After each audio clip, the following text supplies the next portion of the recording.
Morning, it's Vaughan at westcoastbellpottery.ca in Nova Scotia, Canada. I've had a request for some serving platters to match the dinner set that I just mailed out, which they love. And I'm going to make 4 of these serving platters. Have some tips on rolling slabs, which is what I think is more important in this video, is getting really good slabs when you roll them. So this is basically half a bag of clay here, cut down vertically. So what I do for the biggest tray is I'm simply going to cut this all the way down using this harp tool, which I've talked about in other videos.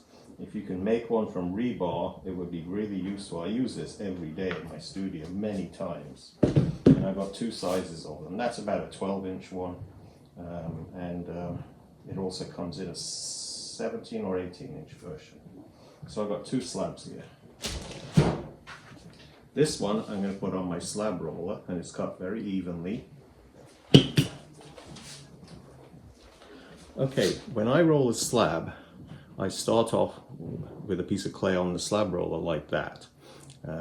So it's basically thick on the ends, thin on the part going under the roller first, and then thick again. And this gives me a square slab at the end of the roll. Is by using a rolling pin. So I'm thinning the middle area a little bit.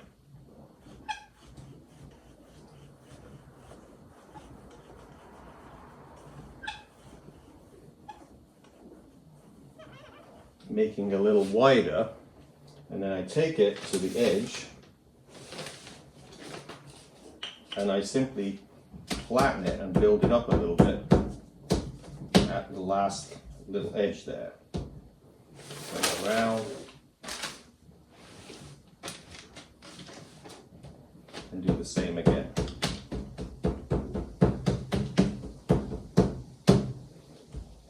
And then the part that's going through the roller first, I bevel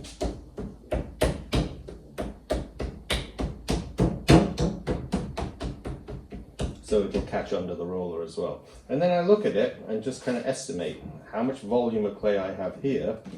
Let me just push that back in there. So it's definitely thicker, it goes thinner, and then it builds up again at this end. Because when I roll on this slab roll, it always seems to give me an oval rather than a square. So I've over time developed this, which makes it more of a natural square. So, right, so it's touching the roller, right? So, and then put the blanket over. It's on a piece of plastic, canvas underneath, another piece of canvas over the top. And then basically, sometimes I don't even have to sort of push, but I can just tug a little bit and it catches. And then you roll. I have my slab roller layered at just over a 1/4 inch, barely over a 1/4, because I don't want the platter to be too thick and heavy. Then I always come back.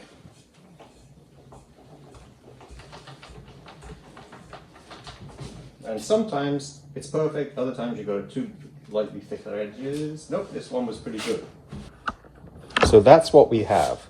It's basically a pretty good square. We've got a couple of edges here where it goes in a touch, and I've even cheated a little bit sometimes, and I get away with it too. This one's the shallower one here as far as dipping in, so I take that, pull that off, place that over the area and just bang it in a little bit with my fingers. When I first did this, I was sure I'd get a crack in the platter, and I didn't.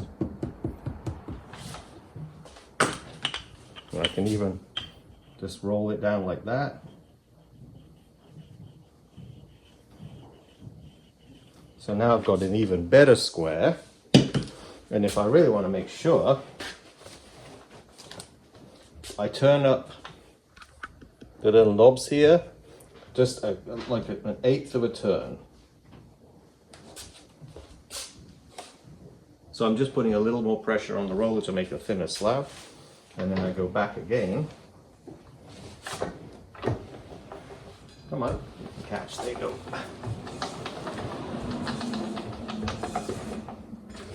Back again. So now we know that the slab is totally even again. And once again, we have a perfectly square slab. I'll show you when I lift it up. So a very square slab. This is just Uline catalogue book paper.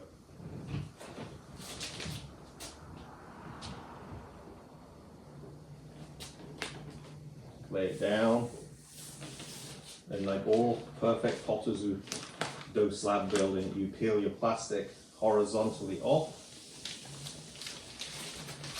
There's a little marking from this side, and over here you've got the little part where we did the slab, the little extra piece. So I'm just going to rub that over with my finger like that, and then this part here, just like when you're coiling, I'm just rubbing in the clay where there's a little bit of the crease left.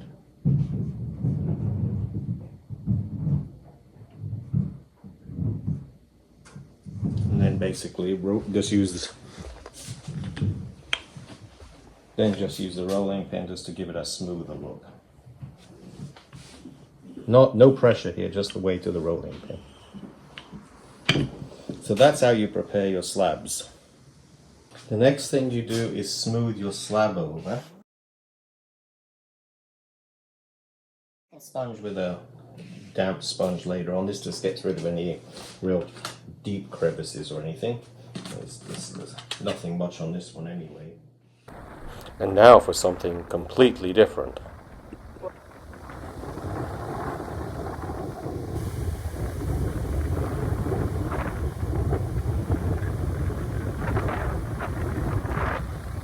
If you're not good or steady enough to use your hand to sort of cut random shapes, you can use a hard straight edge like this, or you can cut the other side of this board into curves so that you can get curved. And this is just 1/4 inch Luan, which is 1/4 inch plywood, and I have quite a few different variations of these. This one's a pretty short one, and then another variation there. So you would simply lay these down on your slab and then cut your slab to that shape, and it will give you a like an irregular shape rather than a perfect square or rectangle. And so I'll do, I guess, one of each of these. So we're going to cut, holding that board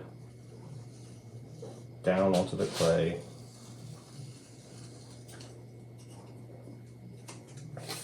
And every time you're doing slabs, these pieces are perfectly usable, so put them so they don't dry out.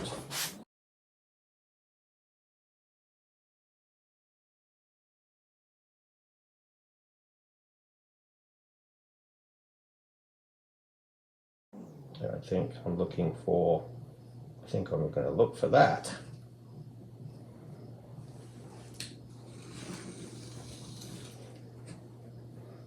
So these are just spontaneous shapes. And that gives me the actual piece, and I've smoothed this side over, so I'm going to flip this upside down now because the back side has not been smoothed over yet. So we'll just put paper on top of here, and then I'll put a board on top and flip them over.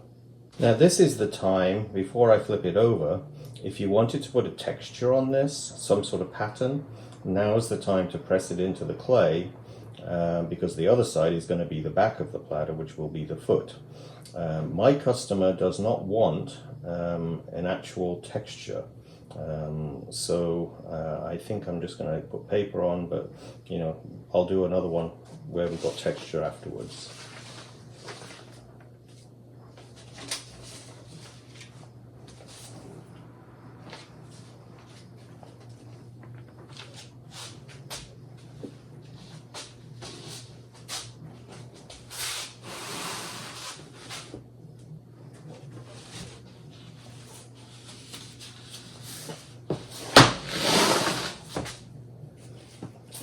These are concrete boards used for foundation work. They are 13 years old now and they have never warped. I just put new duct tape around the edges every so often to keep the edges from crumbling. But these do not warp, and this is how I get flat tiles.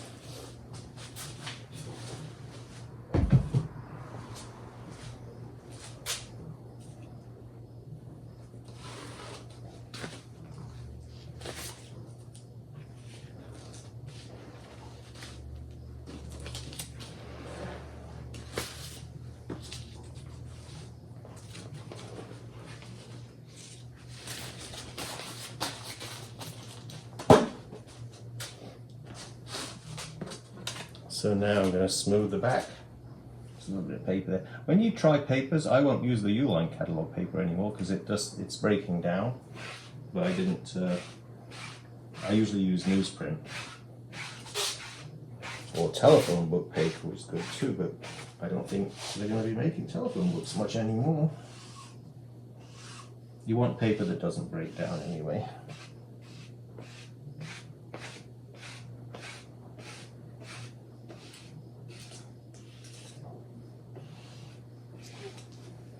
Okay, so now you have to roll coils, and coils are done by rolling them by hand, or if you have a machine. Okay, rolling a coil by hand is not as easy as it sounds, but it's what most people will only be able to do. So you simply thin to a sausage and then keep doing this until you get a sort of a round or oval, and if you get an oval you tap it down. There's a knack to rolling coils.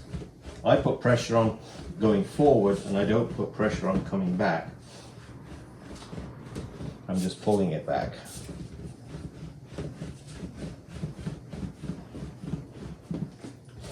As you can see, you get a nice round coil doing it this way. You will have to practice this because it actually is not as easy as it looks. Alright, so that's one way of doing it. The other way is if you have one of these machines, which you find, it's called it says spout cutter. I'm not sure what that is, but that's the name that's on the machine. And it's a caulking gun for clay. So this coil, I'm going to put it back to a ball and put it in here. To go in your machine, which I think that should be. Don't put any water in this. Just pop it down inside. You could spray a little bit if you want, just to give it a bit of lubrication to put it in there.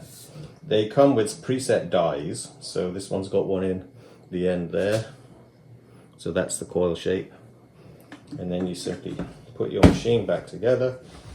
If these are crusty and dry clay in them, you might need to just spritz a little bit of water so you get a nice, you can screw this down. Water acts as a lubricant on this, and the other end is screwed in already. And now I'm going to show you how to do this. It's, people who don't have strong hands have trouble using these. And there's the coil. A lot easier than rolling, so this tool is a nice tool to buy. Oh, that was an air bubble. Sometimes the coil will sort of drop off. And I lift it up higher to get as long a coil as I can.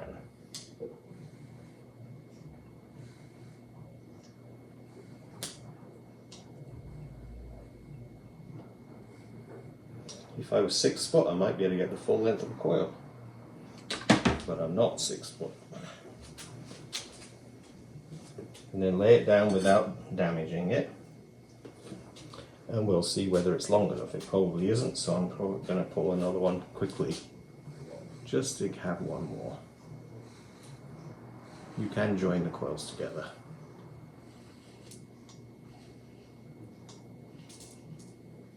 That will be plenty long enough.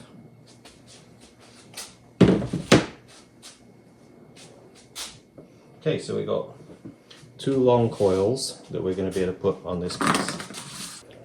I don't scratch and score, but if your clay is getting dry, you might want to scratch and score. I usually get away with it by putting it on, but I'll show you the scratching and scoring. I bought one of these, so it has a scoring edge, and I simply roughen about 1 inch in from the edge.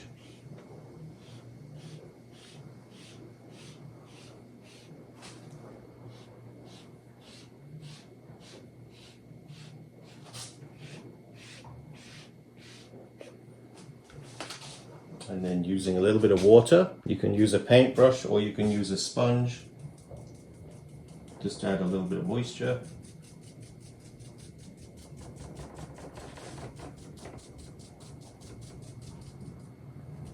And then you can just kind of just gently roughen a little bit more. It's just to give it a little bit of tooth.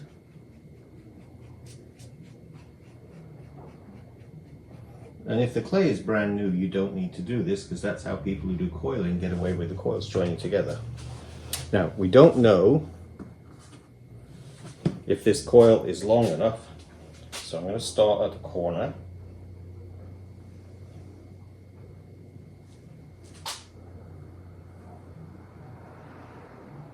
I try and keep the distance from the edge the same.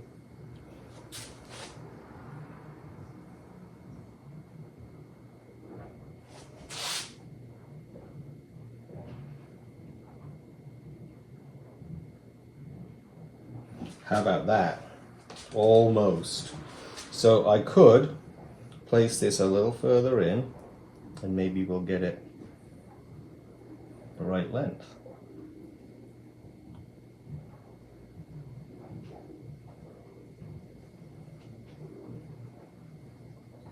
Because it would be nice.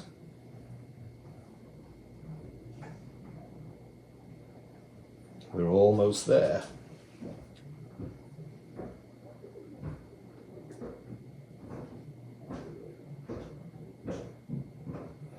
Okay, so we do have it the right length.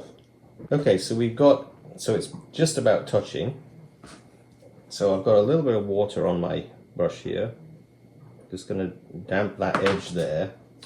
And I'm going to rub these together just to try and make them stick a little bit. I could have beveled the edge and everything, but it wasn't really necessary because these are the same size coils, but they're now sticking to each other. So I'm looking, and there's just to see if I can kind of stretch this out just a touch to make sure the distance is pretty even, because this will determine the size of the rim that you're going to end up with. All right, so I'm going to use this tool to squeeze the coils in, but I'm only going to do it I'll put my 8 marks down, 8 squishes. So it doesn't, it's like sewing when you use a stitch to stop the fabric from stretching too much.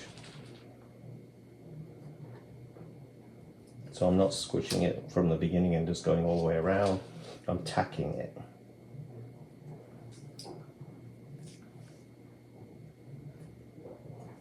So we've done all the way around, we can go to the inside now.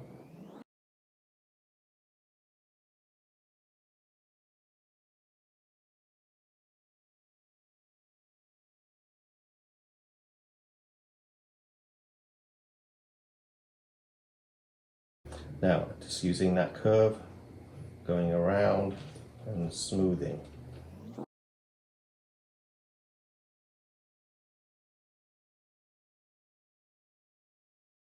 Okay, so we now have a very smooth join all the way around, only it's a little bit sort of irregular because of just hand building. So I'm going to take the sponge, which has now got no water left in it. Now I'm going to sponge all the little bit that hangs out. Don't want to wet it because I want this to hold itself up in a minute. And then I take 2 fingers like that, put them over the sponge, and I pull both sides of the coil as I'm turning and putting a little pressure between my fingertips. It'll raise the height of the coil just a touch, but it smooths it out.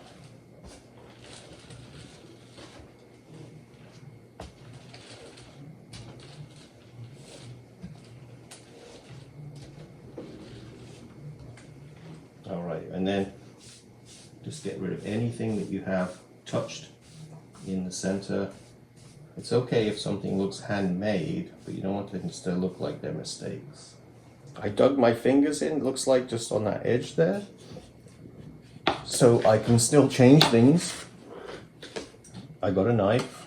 That's going in about a 1/2 centimeter. So I can just take a nice cut of 1/2 centimeter off that edge.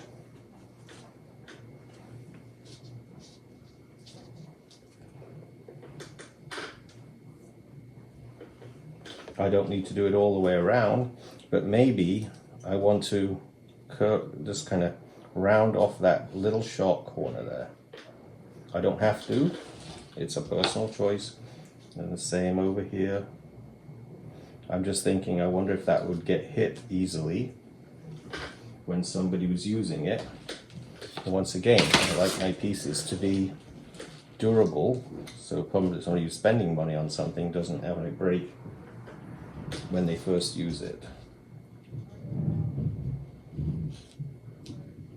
Alright, so we've got an edge, and then I'm just going to use the sponge. Now I could use the wallpaper roller on this edge and thin it.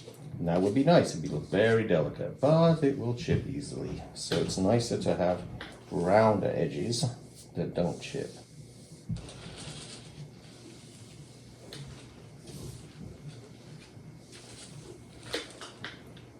Alright, so now we have something that I'm going to flip upside down, but this is also a good time if you've got, that's a little, just a paintbrush back.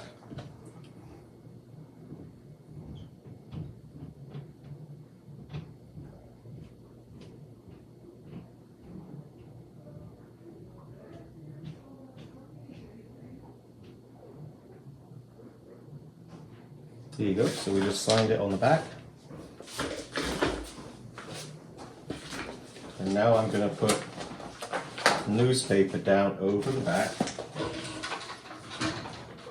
And that will stop it from sticking to the board that I'm going to flip it over on. This is that Luan board that I buy, and it can warp, so you have to be careful with these, but this one's pretty flat. And it's light, so you can flip easily.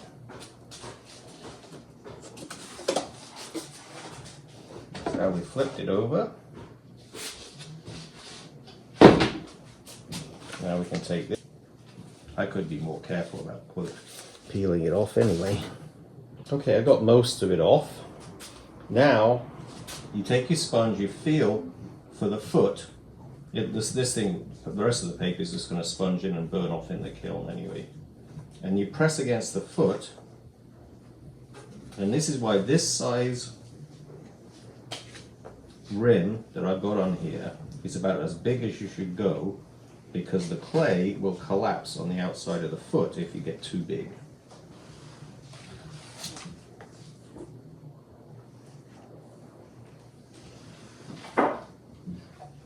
And you just kind of sponge to the rim edge of the little, it's basically a pretend foot, I guess it is.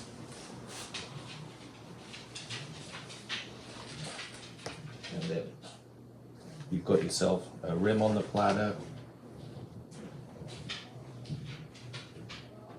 And if it does look like it needs support, you can actually put some little pieces of cardboard under there. Yeah. I thought there was a squirrel in here. I heard the scratching of the feet. All right.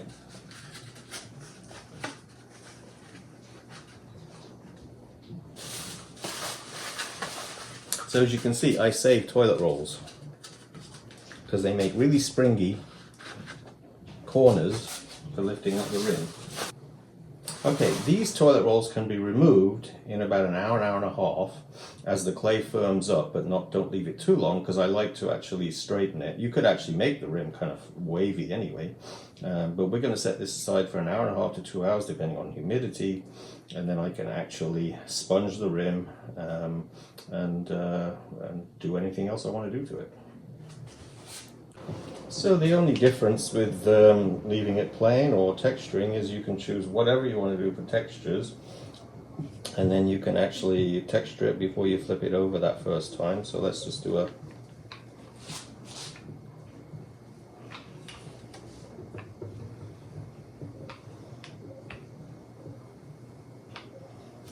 I'm not going to go overboard, I'll do a light texture, I think.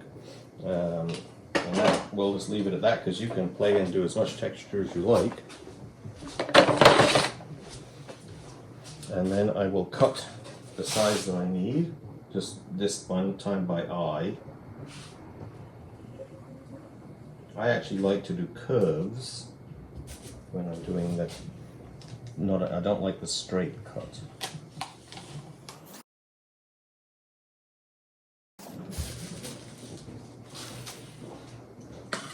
And then I will put the paper down and flip it over. And after it's flipped over, you smooth out the back side of it.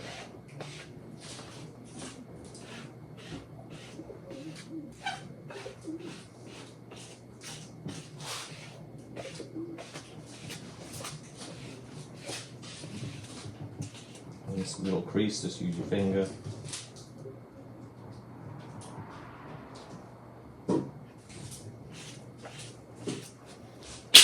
And using the serrated edge rib, do your little foot texture.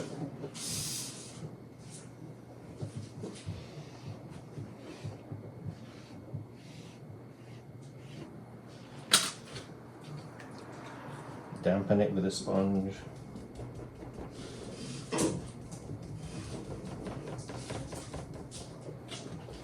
Okay, this piece, the coil, was a smaller piece, way too long, so I'm just going to snap it off.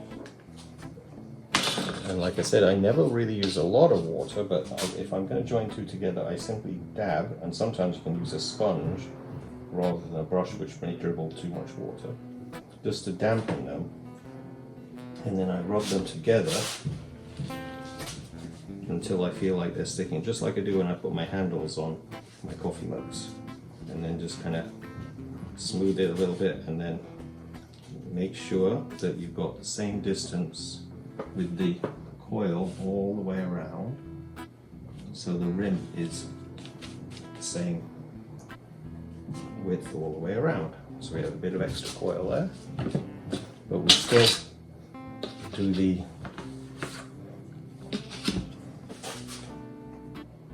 tacking.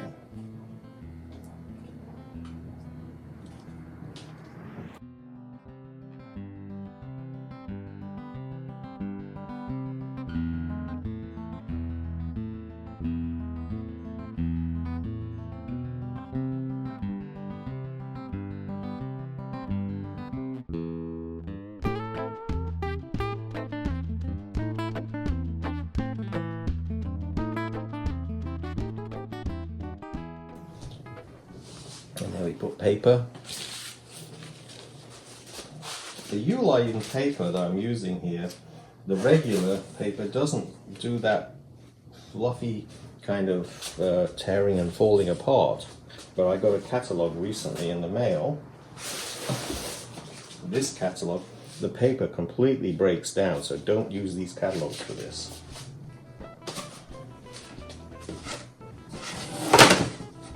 And then we put this on top, we flip it again,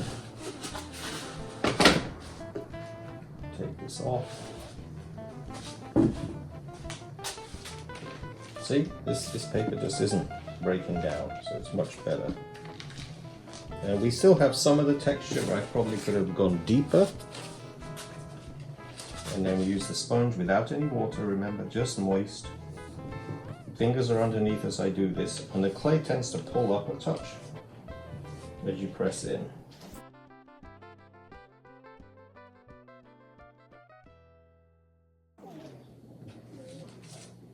And this one doesn't need any toilet rolls underneath, it's actually nicely kind of staying up, and I can pull it up as it dries a little bit, just do this every so often and lift it up a bit higher. And they tend to lift up higher anyway as they're drying.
Okay, this is one of the roller stamps that I made when I did that video that's called Making Speedy Fish Trays. And you can use this to actually press into the clay before you actually put the coil on the back. And this will give you a very fast decorative technique that looks impressive but really doesn't take you very long at all to do.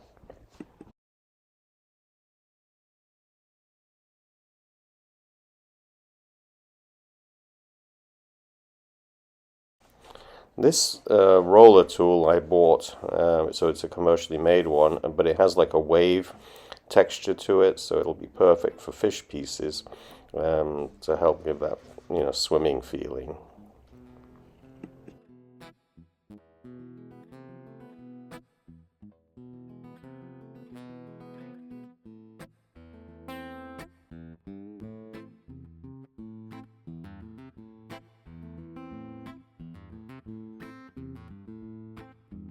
Okay, so we've got this now tipped the right way up.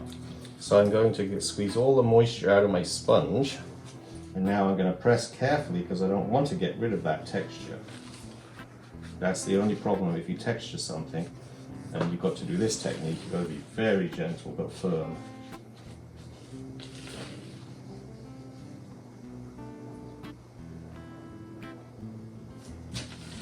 But it is still possible. You just can't do the pressure all the way down the side. Well, I'm going to try by putting my fingers underneath here to get a little bit more definition in that edge.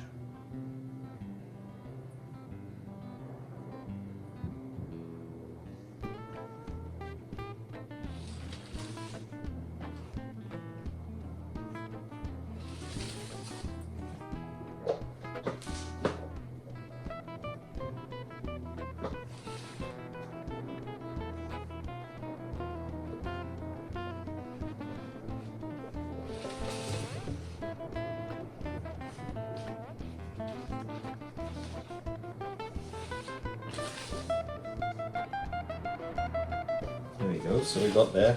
Now because I have this hard edge there and at this end, I'm going to play to see whether I can just get rid of that a little bit.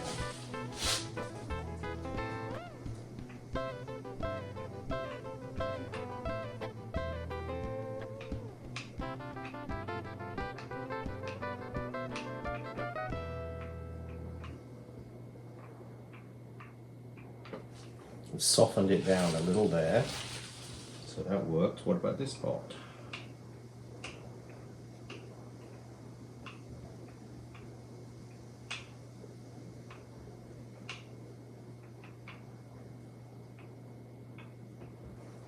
And that softened that down.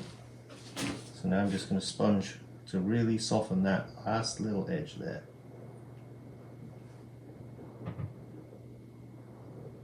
And it did. I got rid of it. You can still barely see where it was, and the glaze will fill that in quite a bit. But we have now got a tray with some fish in the center, so we could say this is a serving tray for serving fish. And then last thing, we'll just do that. And this one's stiffened up a little bit already, so I don't need to support it with the toilet roll.